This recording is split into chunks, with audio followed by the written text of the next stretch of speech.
say to people, when in doubt, shave your legs.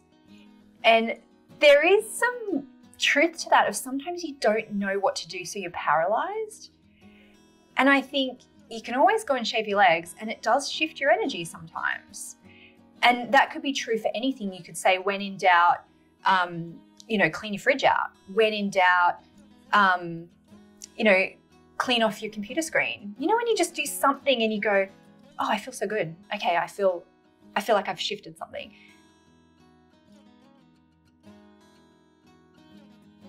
Welcome back to season 2 of the How We Can Heal podcast. I so enjoyed sharing season 1 with you, and we have some incredible guests coming on for season 2. I created this podcast because the hard times seem to just keep on coming these days. These guests and I have committed our lives to healing work and to fostering health and joy in the world, even as we work through the impacts of trauma and face deep challenges. So let's dive in and let's all keep talking about how we can heal. Today, our guest is Denise Duffield-Thomas. Denise Duffield-Thomas is the author of Chillprenuer, Lucky Bitch, and Get Rich, Lucky Bitch, all books that give a fresh and funny roadmap to living a life of abundance without burnout. Denise is a money mentor for the new wave of online entrepreneurs who want to make money and change the world. She helps women release the fear of money and create first-class lives. Her Money Bootcamp has helped over 8,000 students from all around the world. She describes herself as a lazy introvert and is also a Hay House author and an unbusy mother of 3. She owns a rose farm and lives by the beach in sunny Australia. Denise and I connected when a fellow entrepreneur recommended her chill and prosper mentality to me, and I quickly devoured her book, Chillprenuer. I love her openness and how she speaks to leading a life that's both fulfilling and prosperous while making meaningful change. We talked for 2 hours, y'all. So this is part 1, and we'll come back next week with part 2. I hope you enjoy. Denise Duffield-Thomas. Hi. I'm so excited to have you on the How We Can Heal podcast. How are you doing? I'm so good. Thanks so much for having me. Good. And you're joining from the Rose Farm out in Eastern Australia. Well, I'm at my beach house today. So I have a beach house and I have a farm. They're only 45 minutes apart. And my farm is where I cosplay being a farmer because I can't do anything.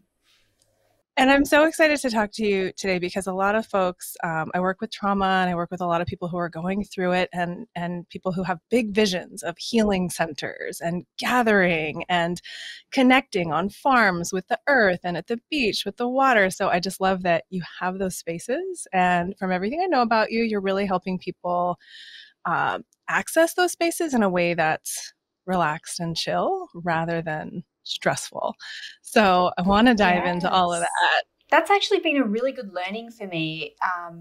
I bought the farm in 2018 and straight away I thought this will be a great place to bring people, for events and retreats. And obviously pandemic has cancelled a lot of those retreats, but I have managed to do a few.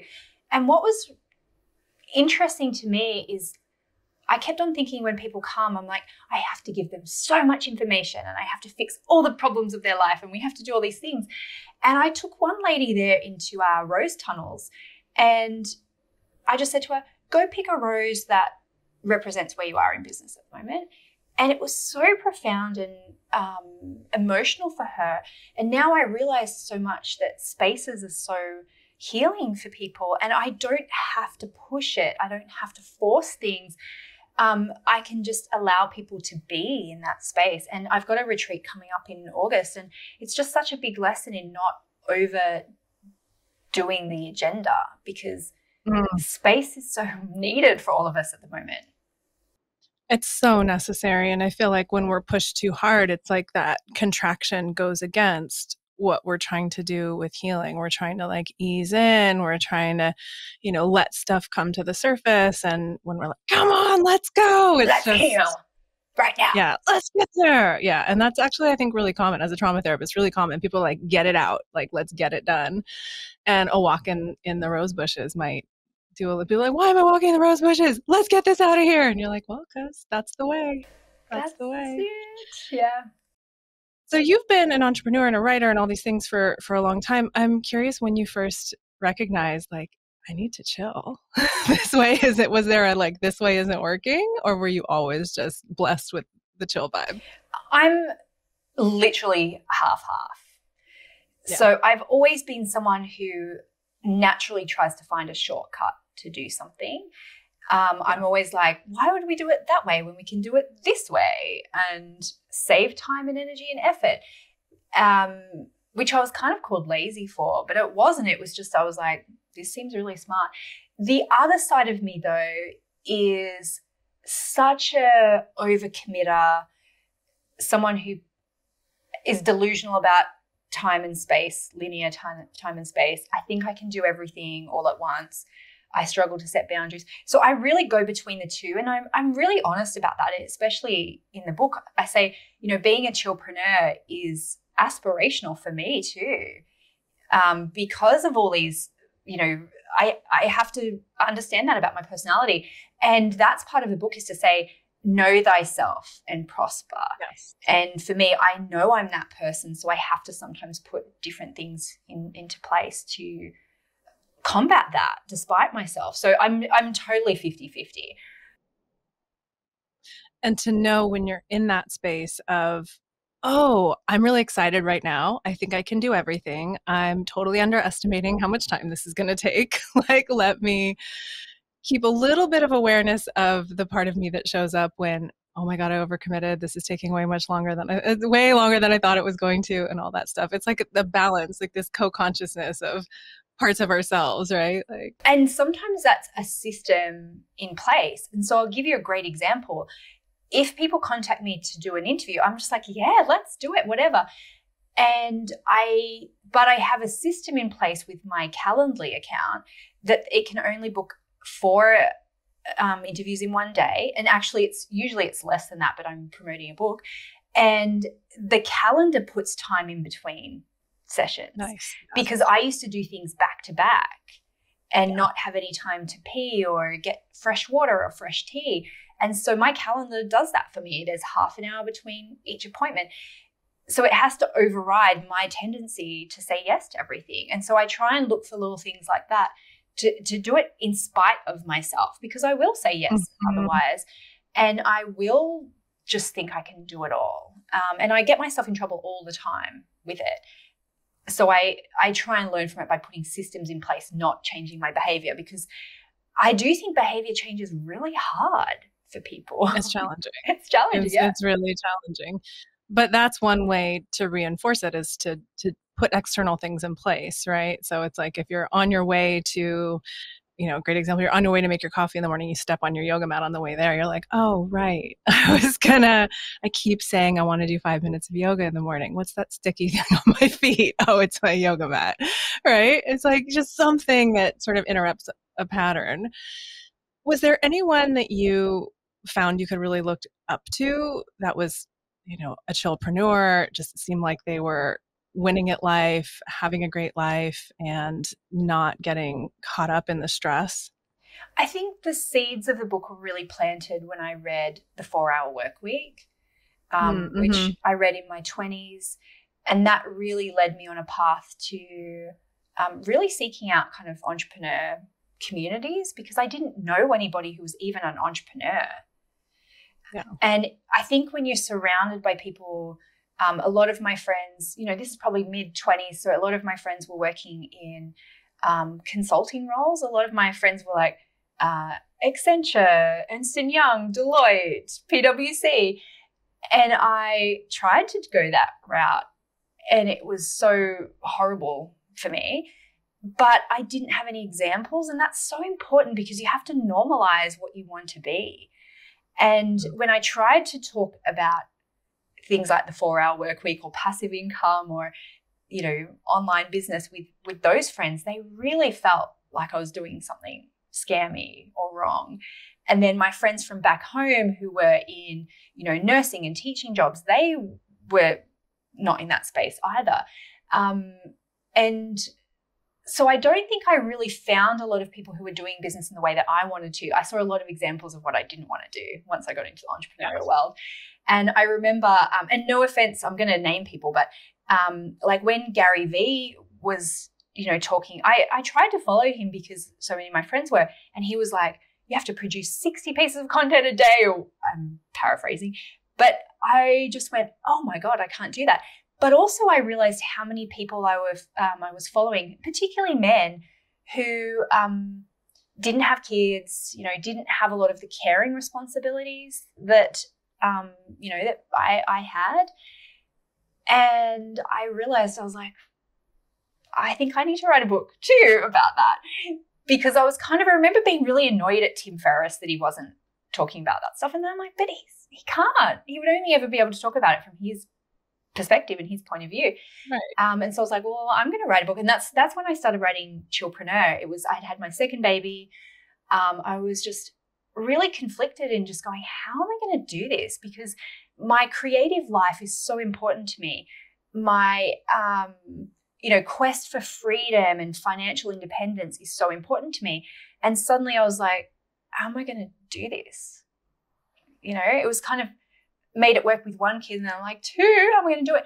And then I see people who, might not have kids, but they have caring responsibilities with family members. They have chronic illnesses. They are just, have challenges that they want to try and deal with. Trauma, right? That's a burden to deal with that you carry along with you on your journey. And so that's what was really inspiring the book, is like, how can we make it as easy as we can, knowing that it's never completely effortless, but how can we make it easier for ourselves? And I find that so much of it is permission, because things aren't allowed to be easy, right? Right. They can't be easy and profitable. The culture here in the States is very like work, work, work, and then that will be rewarded. Would you say it's similar in Australia to just like put your nose to the grindstone and work overtime and then you'll be rewarded? But if you don't, you won't. Oh, well, I love talking about this because I have had a couple of roundtable interviews with people who are either in similar professions or similar like geographical places. So I did one with my British clients and I did one with my Australian clients. And because I find that, a lot of my business is geared to America, and America is you're a very dominant culture in lots of ways around the world. And I just wanted to see what those geographical differences are. And then I started asking some of my American clients about the cities and towns they lived in, and what's the flavor of the money mindset there? What are you allowed to, what are you allowed to do for work? What's just the culture, right? So what was really interesting about my British clients is that a British value is queuing, waiting your turn. Yes. Being polite. And we wanted to see how that's showing up in their businesses. And it's not seen as polite, I guess, to really pitch yourself for something, put yourself forward. You have to wait your turn. Yeah. You have to wait till your ticket's called. And that could show up in not wanting to move faster than people you started with, mentors, peers. Yeah. Not being seen to be jumping the queue in any way. And that could show up in things like, well, I can't do Facebook ads because that's just cheating. That's jumping the queue. I've got to do this organically, and I've got to earn my place. So it's those little subtleties that could be showing up. For Australia, though, Australians are, again, generality here, pretty open about talking about a lot of things. So we hustle, but you can't be seen to be hustling. It's almost like the laid back thing is a bit of an affectation, because I know particularly in the town that I live in, it was a steel town. It was a coal mining town. And so there are a lot of wealthy people here, but they're almost like they have to still pretend to be working class. Interesting. Yeah. And you want to try and be like egalitarian and all that kind of stuff. It's the great Australian dream is to own your own house and to, be with your mates and things like that. And so you don't really want to show off too much. And then when you look at some cultures, I was talking to someone, I think it was Finland, when you earn over, say, 100,000 euros, your name gets published publicly. Oh, wow. Yeah, it's almost like this thing of going, we want transparency around taxation and things like that. But there's almost that fear. You can imagine how many people, if you've got a visibility fear, would hold themselves back under that threshold. Oh, yeah. They'd be 99,999 for as long as they could. Wouldn't they? Yeah. And then I was speaking to someone in Pittsburgh the other day, and she could really relate to that thing of being working class from working class town. And, so there's totally regional differences. But then the extra flavor of that is, what if you have parents who come from another country? Yeah. What if you have two parents who come from completely different cultures? What's acceptable for a woman in your family or your culture to earn? And I was speaking to someone the other day who was a, first generation immigrant, family comes from a different culture. And she was saying, I live in this weird place where my family is sacrificed for me to go to college, to get a good job, to earn money. So they expect that investment's going to pay off. But there's also this unspoken thing that I'm not allowed to make more than my dad. So it's like, what do you do with that? You kind of go, it's all unspoken too. Yeah. Completely unspoken. So that's where I live in my work, is just having that curiosity. And it's not saying everyone in one culture is the same. It's what's the flavor of the culture and where do you fit into that culture? Because you might grow up, like I was really ambitious always as a kid. Yep. And so I felt different to my friends who were like, well, you just grow up and you get a job and you buy a house and that's it. Why do you want more than that? So I probably would have felt, quite at home in an American kind of culture. But then what I find is fascinating is sometimes we have a complete story about how we grew up. I've spoken to people who thought their parents were poor because of the way they spoke about money. And there was almost this panic and scarcity all the time of there's not enough, something bad's going to happen. And they didn't know that they were well off. Other families were middle class, but they felt, depending on where they were, they either felt poor because they went to a wealthy school, or they felt like the rich kids in town and were teased about that, and all spectrums. So it's really fascinating. Everyone's got to look at their own flavor and see what stories they made up around that and see how it's impacting their income, their business, their visibility, dealing with the trauma of that. There's definitely some trauma around that. And there's culture and there's family and there's peer relationships. I mean, you just outlined so many different influences, and we're such social creatures that, to ignore that, like how are we going to address how we're built inside if we're not looking at all of our relationships and all the things we're steeped in, especially as we're growing up. And the era we grew up in, even if you just looked at TV, so for people who grew up in the 60s, the TV was about like homemakers. Women are homemakers.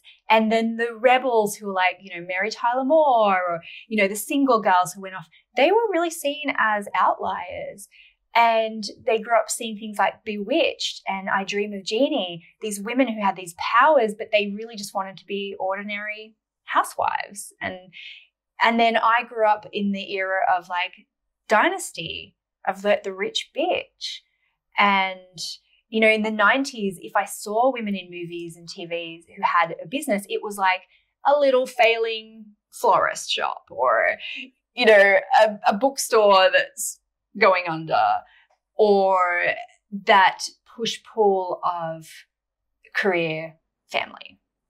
Yeah, always. Yeah. Right. Yeah. Which is right. And why people always point out, people ask women all the time, how do you do it? How do you do the family and the business? And people just don't. Even when men are fathers, they tend to not ask that question. Would you consider it healing that people are looking for? Do you think about it that way? Yes. And I think it's understanding. Yeah. Because it's the water we grew up in. You don't see it. Yeah. And I stopped saying I help people clear money blocks a little while ago. It's still there sometimes in my work, but I realize it's such an ongoing conversation forever. Yes. Like anything. And so it's more about understanding And you said too about pattern interrupter.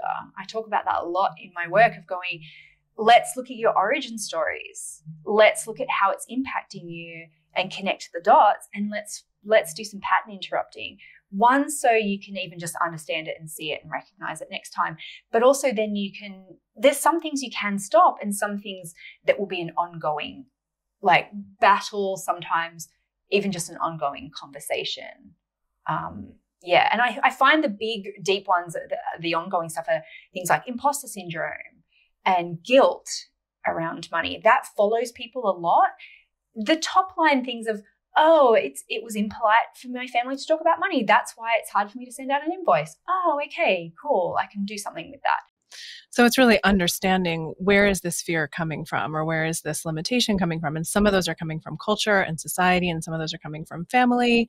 Some are coming from friends. They're kind of, we collect them from all these different places as we're developing. And then say you're in your 20s and you say, I want to start a business. Well, there you go. You've got this plate full of beliefs and systems that if you haven't looked at and tried to at least prune through, then that's the time, but it doesn't stop there, right? These things it's ongoing.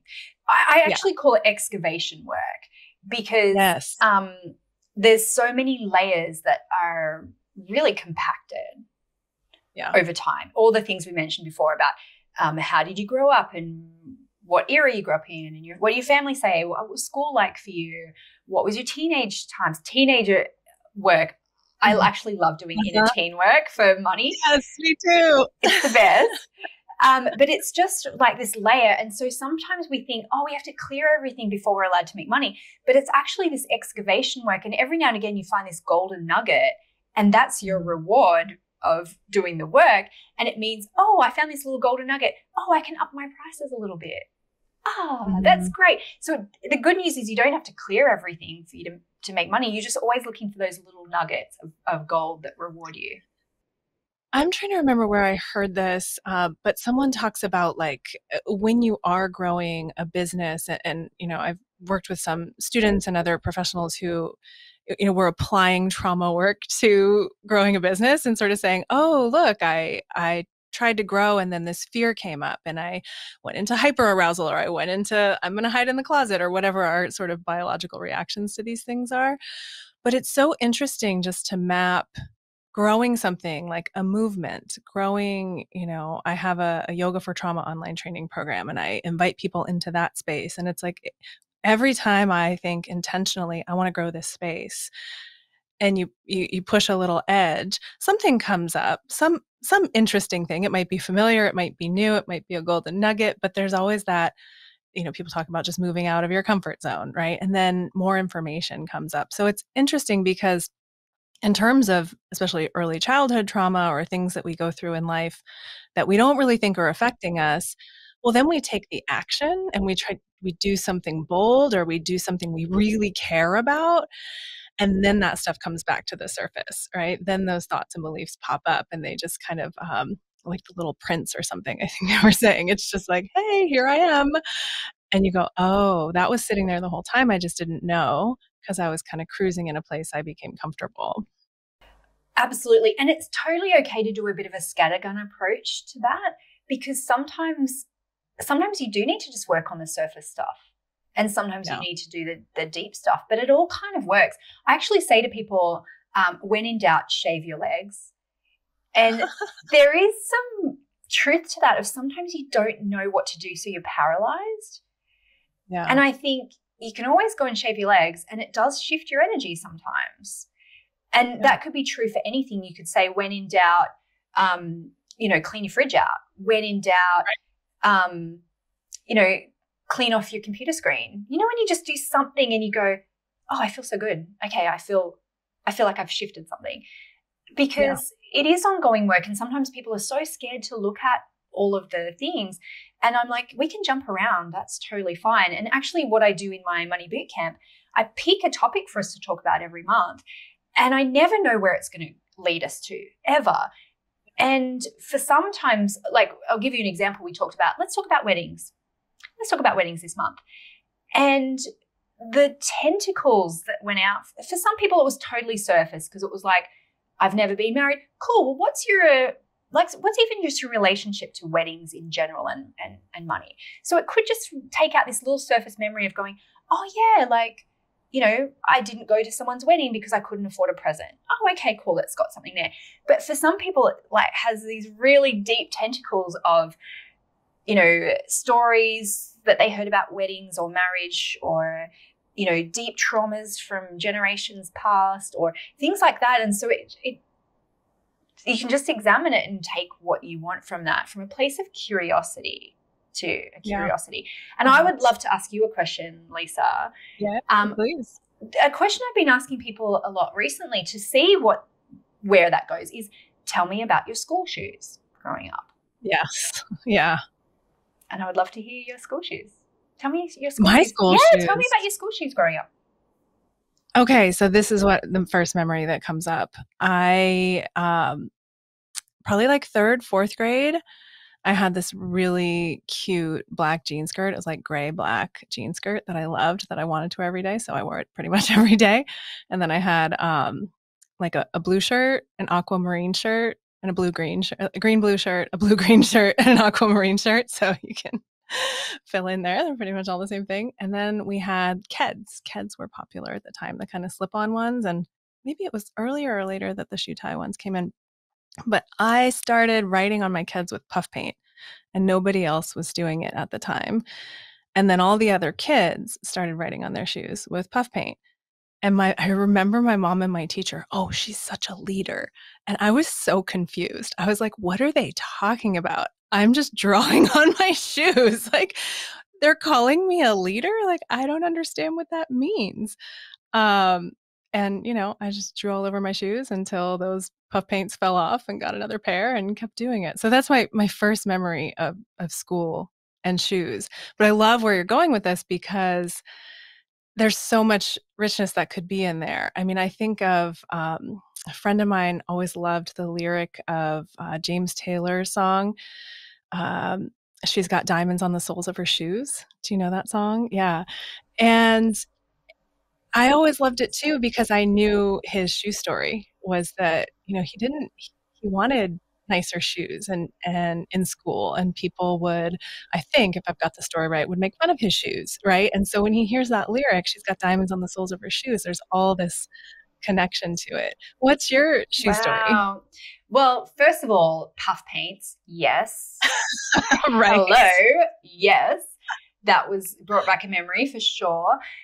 The reason why I ask, it's just so fascinating, because for some people, there's actually not a lot, you know, I've asked this to so many people recently. Some people just go, oh, I don't know, I just had this, you know, black shiny shoes like everyone else.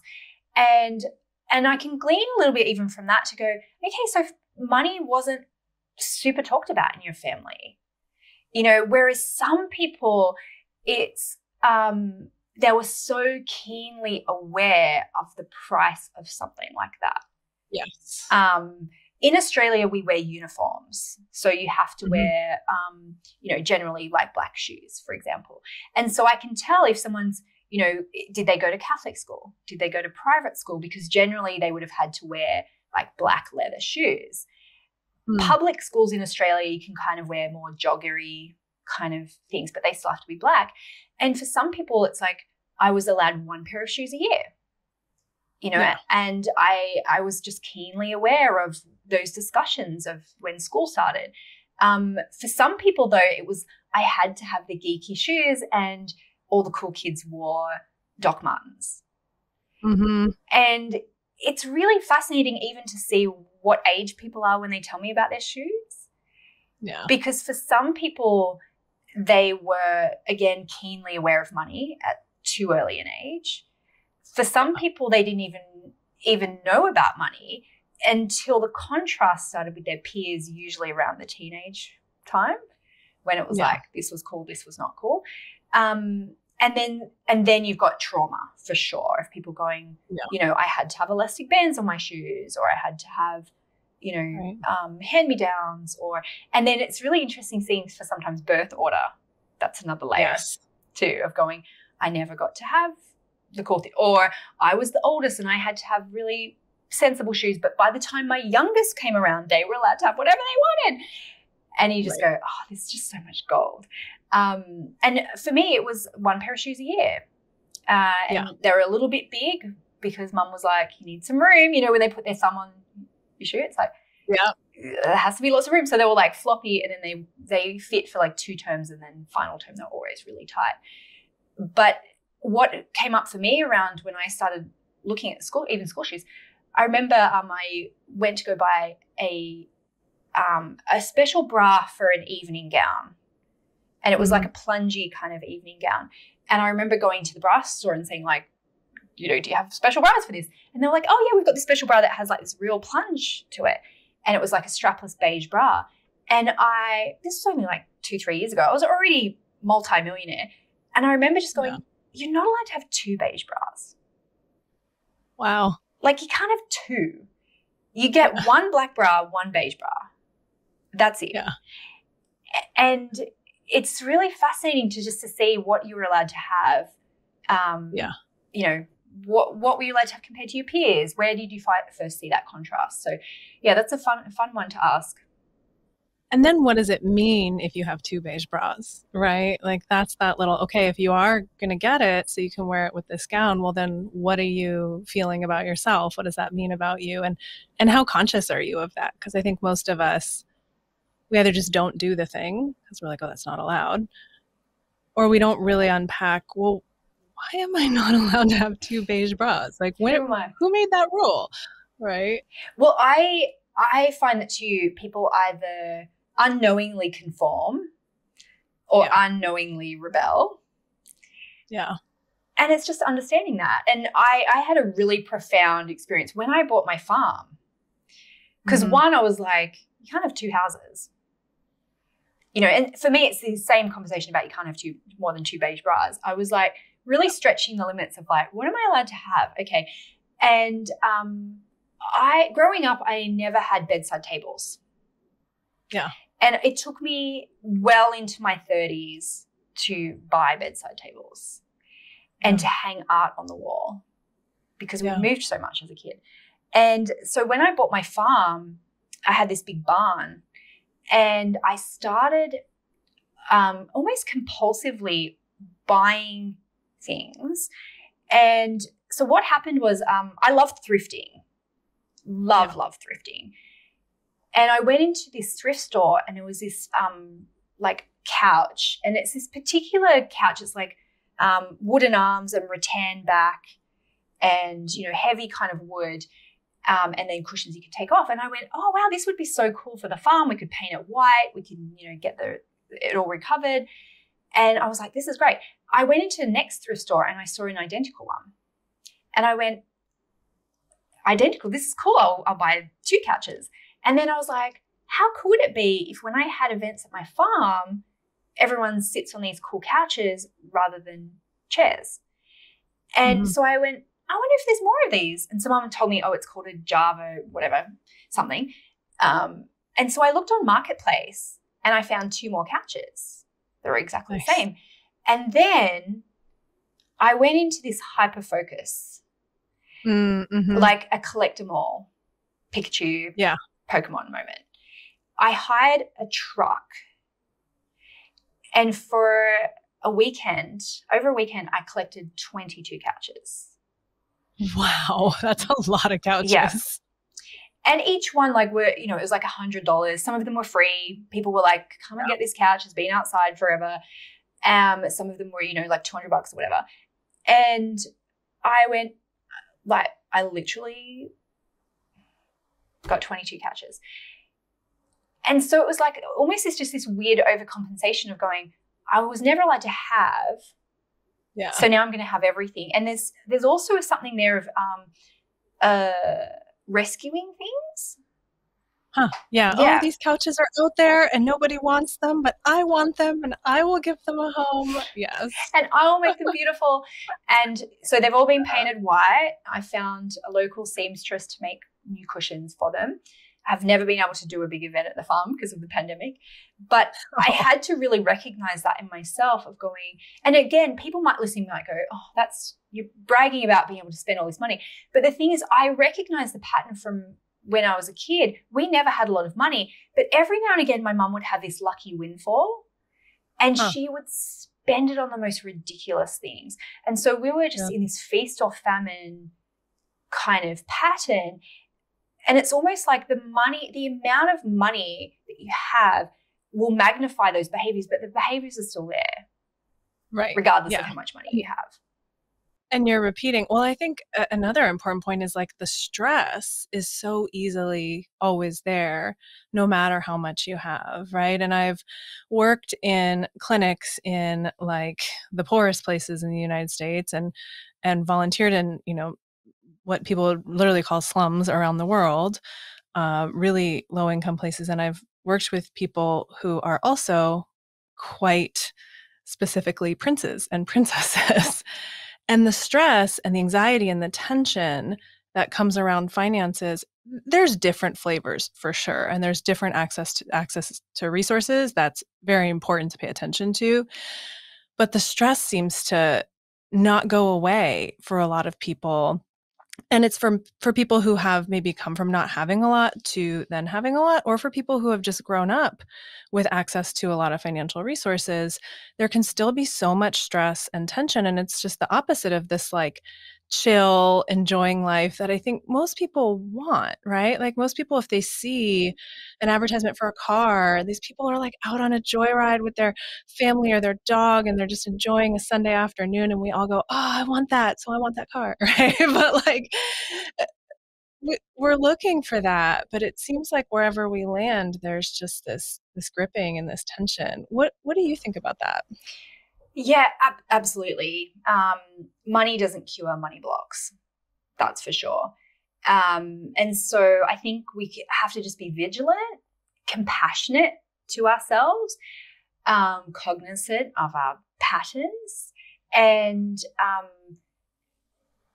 think it's just a fascinating conversation really to be in. And that's why I really try and be open about it. And I'm also sometimes straddling that line of going, I am really privileged now. So I'm not denying the fact that I have privilege. I just want to talk honestly and openly about money because nobody does. Nobody does. And I always have to remember, recognize my privilege in that I'm going, it's a lucky bitch problem is what I call it. But to also let people know, don't wait for perfection to come before you take action, because you're never going to be perfect, even with more money.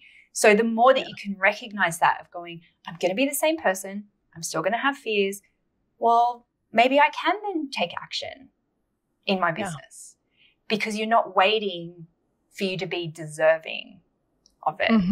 And that's why I share, all the stuff, all the realities of making money. Even talking, I release my tax returns every year.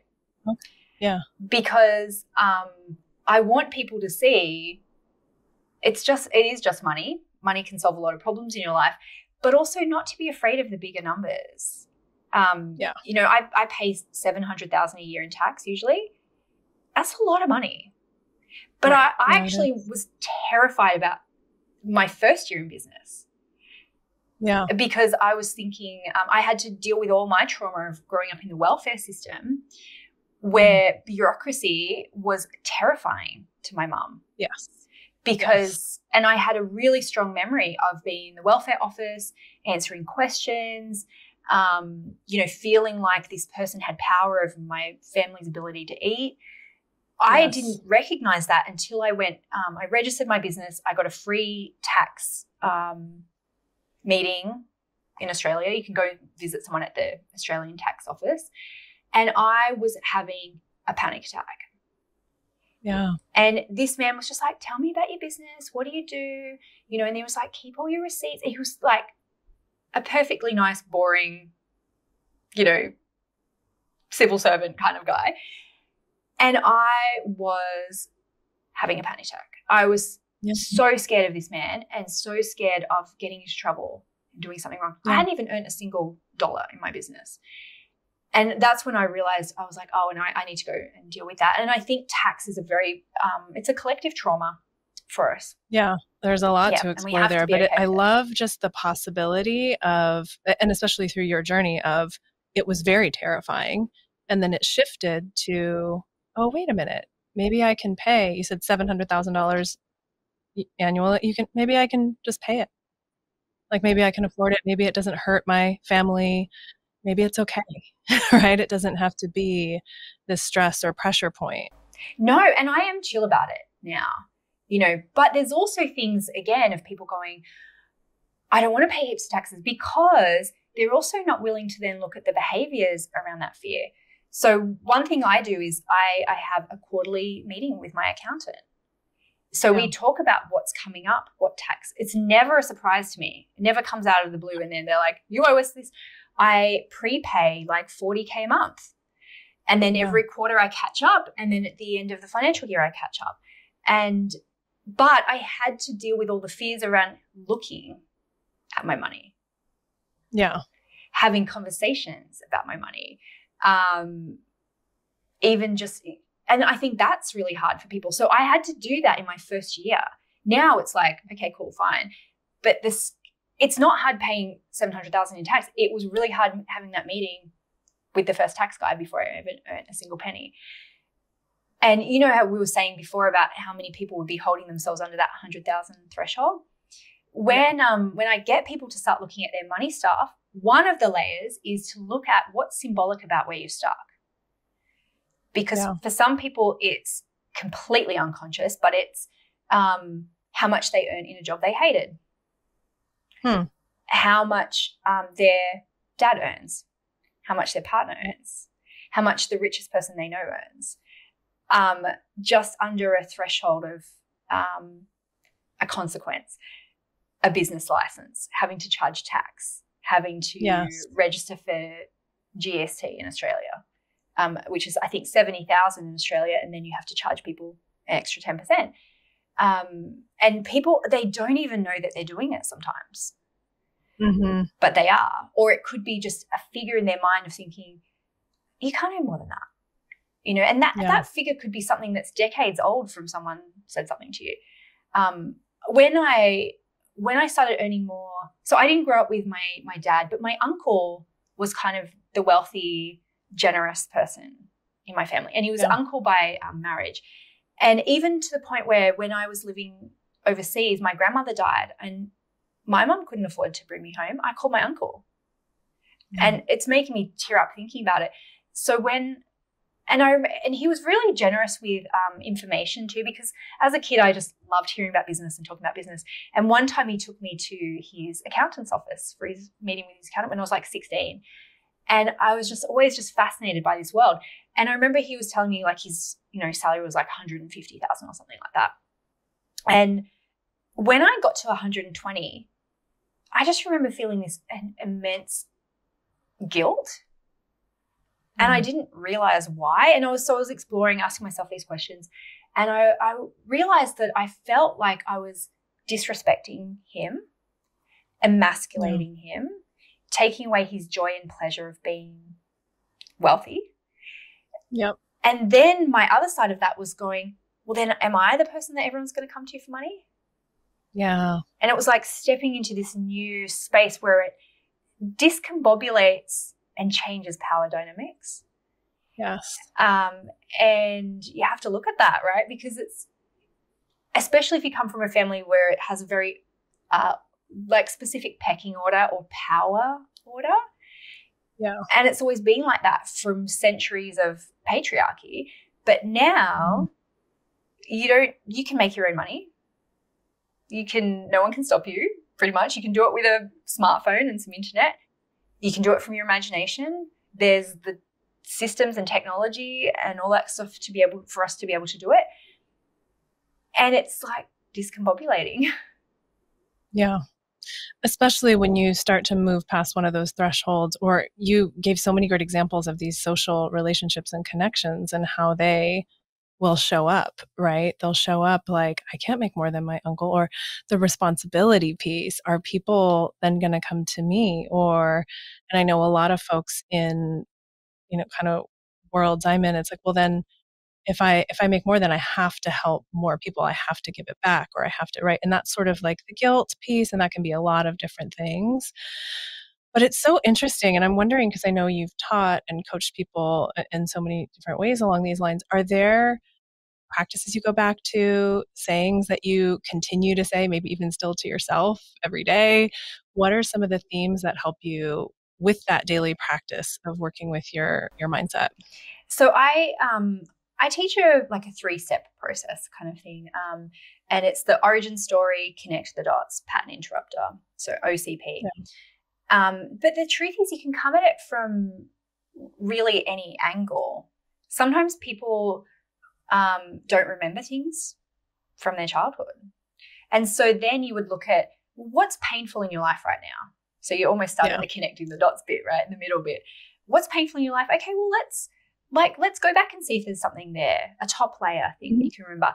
Or let's go straight to the pattern interrupter, because it will clear stuff anyway, right? Obviously, you can get more targeted, but it's great to clear it anyway. So a really powerful tool that I love for pattern interrupting is emotional freedom technique, tapping, EFT. Yeah. It's just such a great general thing that helps you with your nervous system.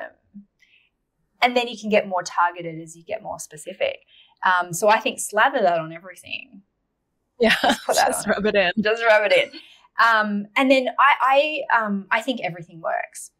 You know, I really do. I would say just throw everything at it. You know, what would feel good to you? Sometimes people love talking therapy. Sometimes people have to go and do some deep, work, EMDR, or they need to,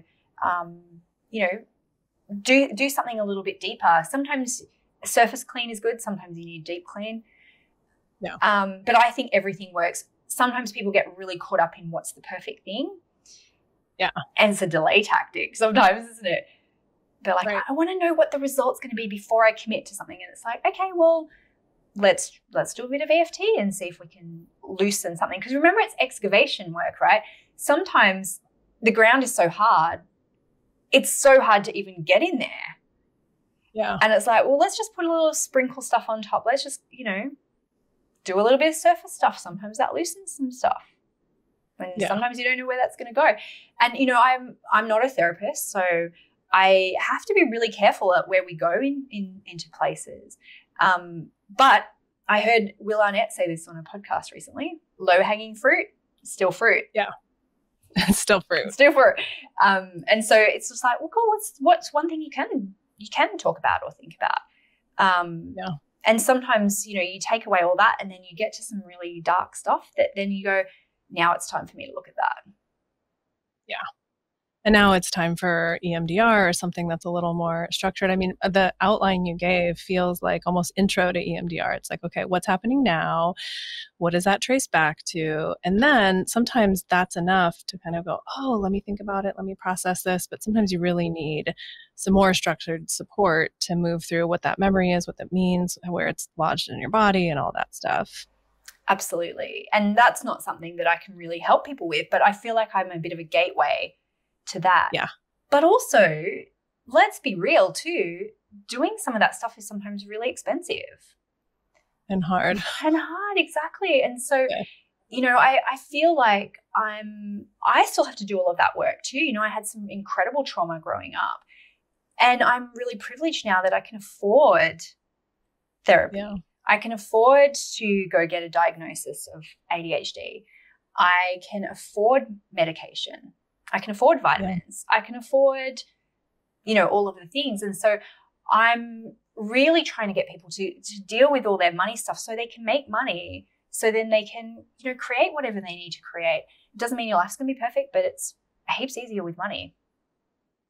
How much do you feel like it's I feel like there are people who write books on mindset work and there are people who write books on systems. And I'm wondering how much you feel like you talked about earlier, those behavioral pattern interrupter practices and mindset. Like, I feel like we're talking about both of those here. And what's like the ratio or the overlap, or I don't know, where do you start maybe? Okay, well, I have 6 planets in Virgo. So for me, it's all about the practicalities of it. Yes. And so whenever I look at a personal development tool, I always go, okay, well, what's the system that we can create, or how can we reverse engineer it so it's practical? Yeah. And so we know confirmation bias is a real thing for our brains. We know that. And so fully woo-woo people will be like, the law of attraction is a universal law. It's woo-woo, it's energy, it's whatever. Full skeptics are like, that's confirmation bias. That is recency bias. That's all of the things that's how our brains work.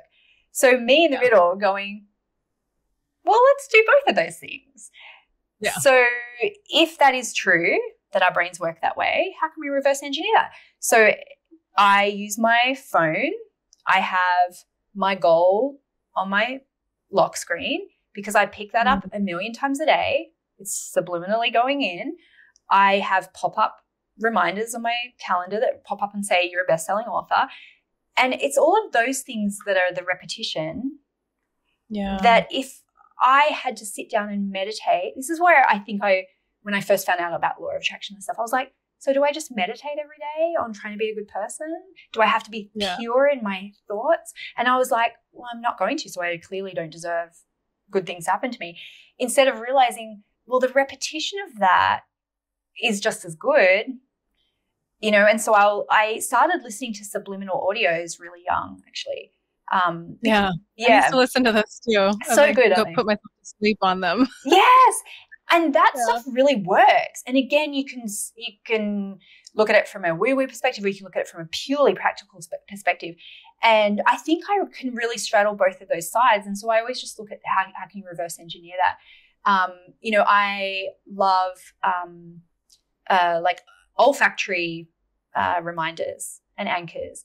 And so for me, I would burn a particular candle when I was working on my book, but the candle for me represented living by the beach. It was one of those breezy blue candles, from Glass House or whatever, that's like Bora Bora or whatever. And so I would, so for me, that was my anchor to go, I believe that I'm going to live near the beach one day and I'm smelling it and I'm working on my thing.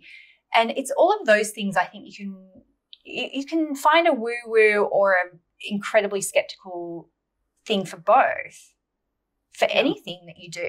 And same with trauma work, right? There's some trauma stuff you have to really sit and understand and think about. And sometimes it's a body somatic thing that you have to release. Yeah. And it's like, which is true. And we're all going to be super different, right? And we have to kind of, like you said, you got to find that first place to start and then almost like trace. It's a little excavation as well. Super fun. And sometimes the lessons come up again and again because they're just going to come to you, but they'll be in a slightly different way. And so, I like both. I really like both sides, but it's just what's the practical way? Because if it always comes down to deservingness, that's what I think is the problem. But you could look at it from so many angles. So one that I was thinking about this morning is this link we have sometimes between weight and money, like our physical appearance and money. And if you were to line up the 100 richest men in the world, they all look so different. Their bodies are different. Their, degree of handsomeness is different. Their dress sense is different, all those things. But I still find a lot of women have a very particular idea of their weight and money and their deservingness. And that's rooted in society, of fat phobia in our society, but also that's just one link, and so then that might stop people from being visible or showing up because they think, I'm not worthy of making money. So we've really got to look at our own personal stuff around so many different things, and I think that's where, my joy in my work lies, is that I can find a money lesson in anything. Yeah. Anything. And I'll just be like, oh, this is so interesting. Okay, let's talk about it. Yeah. Yeah. And just get to that point where it's just not a taboo to talk about, because we talk about so many things in our lives honestly and openly and find those patterns and find those connections. So why not money? And as we can have more collective power, we can help more people and we can do great things with our money, but not if it's still so secretive and taboo and wrong. And, and we might not be able to change everything in the world. Obviously, there's different levels of privilege and we can't change everything externally. But the only thing we can change is how we feel about ourselves and our deservingness. Right. That's the only thing we can even have a little bit of control over. And it's practice. Definitely. You shared something else about being diagnosed with ADHD, and I'm curious because there's this, we don't talk about money, but we also often don't talk about medication and, being diagnosed with something that we consider mental health. I really feel like it's all biopsychosocial health, but it's so many different things. But I'm curious how that impacted your business, your sort of Chillprenuer approach, and if that's something, I appreciate you sharing it. And I just feel like there's people out there who could benefit from hearing a little bit about your experience. Well, as I said, I love talking about everything. I actually think there's more taboo in talking about menopause than ADHD at the moment. Nice. Yeah. Right. Yeah. I know some good people for that. Yeah. Well, I actually find too that there's sometimes, like when I have talked about menopause, I've had people who are like, no, it's Kundalini rising or it's a mindset thing. And I think, imagine if we told, young girls when they start, or young people when they start menstruating, no, it's a mindset thing. Because it's just a biological reality, that's how our bodies work sometimes. But I found with ADHD, I didn't know I had it at a young age because all my family have it. Yeah. So 2 of my cousins were medicated, but they were that typical 80s, 90s naughty boys. Yes. And it was also not seen as it was seen as a class thing. My mum was a single mom. My aunties were single moms. We lived in government housing. It was just seen as like kids on welfare, raised badly probably. And for me, I wasn't naughty. I just wanted to read 20 hours a week and forgot my bus pass every day and never knew what room I was supposed to be in. But I got kind of good grades. But I just felt always like I was behind or I didn't know where I was supposed to be. I learned to improvise very quickly. Yeah. Because we would get, a classroom, where's your assignment, guys? Or we've got a test, and I would have to learn to read a page in like seconds. So I learned to speed read. I learned to fake it till you make it. But underneath, I was always so anxious. Something that I think really helped me as well is I got into dancing really early. And so I learned the show must go on. Yeah. And it was like, put your makeup on, put your costume on, your costume's up your bum, you leave it. The music's screwed up. And so I think a lot of people always saw me as that calm person, but underneath I was sweaty, anxious, racing heart rate all the time and just feeling like there was something wrong with me. Again, but I actually saw that as, well, that's because my mum's a single mum and we don't have much money. We move around a lot. Right. And so I didn't get diagnosed until, at 42. And so looking back the lens of my life and going, well, my mum had it too. And that's why she picked me up late from dancing, not because she didn't care about me. It's because it's really hard to remember stuff like that. And even though I am so like many more times wealthier than my mum is, and I have to remind, like Mark will be like, you're picking up the kids from school. And I go, I am. And so I have compassion for my mom now. I have compassion for myself. It's completely flipped how I perceive certain things from my childhood that I took personally or I internalized that I wasn't good enough.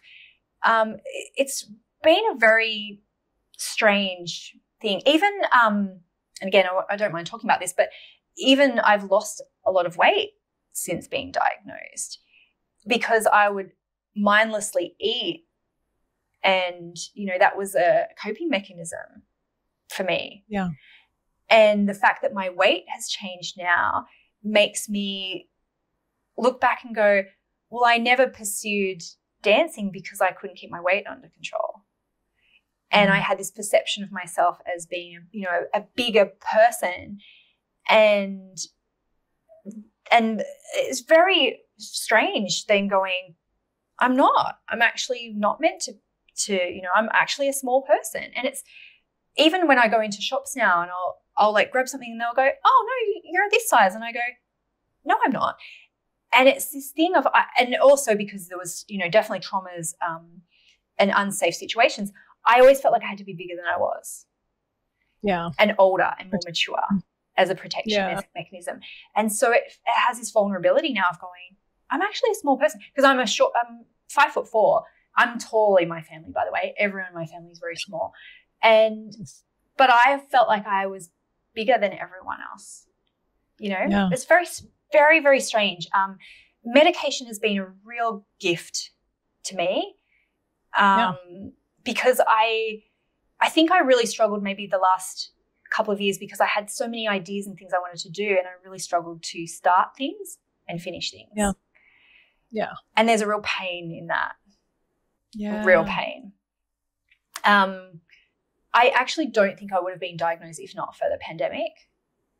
Interesting. Yeah, because I had a lot of coping mechanisms I didn't realize I had. One was travel. Yes. And variety, basically. And I didn't have that. And so I probably should have had anti-anxiety medication way earlier in my life, but I had a massive stigma around it of, you know, you soldier on and you suck it up. And I think that's, again, from growing up with not much money because you had to be really sick to go to a doctor. Right. Yeah. It had to be life or death. Otherwise, the bill is going to be too high. Yeah. Absolutely. Even in Australia where, you know, we have sort of socialized medicine a little bit, but I remember it was probably $30 to go and see a doctor as a kid. And you would get some back, but back in the 90s, you get it back in like 3 weeks. It wasn't instant like it is now. Right. And I remember just always my mum just like looking at me going, like, how bad is it? Yeah. You know, how bad is it? And I developed trichotillomania as a kid too, which is coping mechanism for sure. And I remember my mum didn't take me to the doctor for it because I know now she was so afraid of being seen as a bad parent. Right. And, you know, getting the attention of Child Protective Services or being, you know, us being taken away from her, that she actually ignored things like that because she felt like it would be too exposing, you know. Right. But I internalized that of going, well, I'm not worthy of being taken care of. I'm not worthy of spending money on. Right. Yeah. And so even just now, sometimes still I have to, you know, as I said with the bra example, but even just taking medication, it's like, it was a real thing for me to just be like, I'm allowed to just do that. Mm-hmm. I really appreciate that you share, you know, and I don't know you're a multimillionaire at this point. Mm-hmm. Am I right in that? Yeah. Okay. And you share things like, this is what a multimillionaire looks like. There's chips in the car. There's medication. There's therapy. There's support. There's so many things that I think kind of like when you're talking through your child self, oh, well, if I have a bigger body, I can't be a dancer. I mean, I remember going to ballet and the teacher telling me to tuck my butt in. And I was like, that's it. That's all. That's as far as it goes. And being like 6 and feeling, you know, that body shame. And I mean, that's like a whole other topic we could dive into with more time, but there's so much there in terms of how we think we need to look. And I'd be interested to see, you know, the wealthiest 100 women in the world and how much more uniform I'd imagine they'd look compared to the men. And I'd be interested in seeing, you know, where do non-binary folks fit in that and all of that. But there's so much meaning we make. And a lot of the work that I hear you doing is teasing that apart, right? And going, no, actually, it's okay. I can be this and be successful or be wealthy or be in a leadership role or whatever that is. So I really appreciate you sharing that because I think we need that level of vulnerability and those examples to go, oh, that was this little ceiling I was carrying around with me, that I had to resolve this or that before I would be happy or be successful or be able to pay my bills or be able to pay the taxes or whatever the fear and that tension. I mean, there's so many little tension points we can carry around, like clouds hovering around us. But I feel like when you tell those stories, it just dispels it. So I really appreciate that. Well, I find it really fun to talk about. And I kind of was always that way as a kid of, I just talk about stuff, and sometimes in a kind of a crude way. I don't know if that is an ADHD thing as well, of just being kind of a bit open about bodily functions and stuff. And so, I just love talking about money. Thanks so much for listening. My hope is that you walk away from these episodes feeling supported and like you have a place to come to find the hope and inspiration you need to take your next small step forward. For more information and resources, please visit howwecanheal.com. There, you'll find tons of helpful resources and the full transcript of each show. Thanks so much for your messages, feedback, and ideas about the podcast. I love hearing from you, and I so appreciate your support. There are lots of ways you can support the show, and I'm grateful for every little bit of love you share. If you love the show, please leave us a review on Apple, Spotify, Audible, or wherever you get your podcasts. You can also subscribe on YouTube to get updates every week. You can always visit howwecanheal.com/podcast to share your thoughts and ideas. I love hearing from you, so keep your comments coming. If you'd like to stay connected in between episodes, you can also text me. Text the word HEAL to 888-858-0811. That's 888-858-0811. I went for the number with a lot of eights in it. I'll send you some inspiration and support a few times a month, and you can text me back there too. Before we wrap up, I want to be clear that this podcast isn't offering any prescriptions. It's not advice or any kind of diagnosis. Your decisions are in your hands, and we encourage you to consult with any relevant healthcare professionals you may need to support you through your unique path of healing. I'd also like to send thanks to our guests today, to Christine O'Donnell and Celine Baumgartner of Bright-Sided Podcasting, and to everyone who helped support this podcast directly and indirectly. Alex, thanks for taking the dogs out while I record. Lastly, I'd love to give a shout out to my big brother, Matt, who passed away in 2002. He wrote this music, and it makes my heart so happy to share it with you now.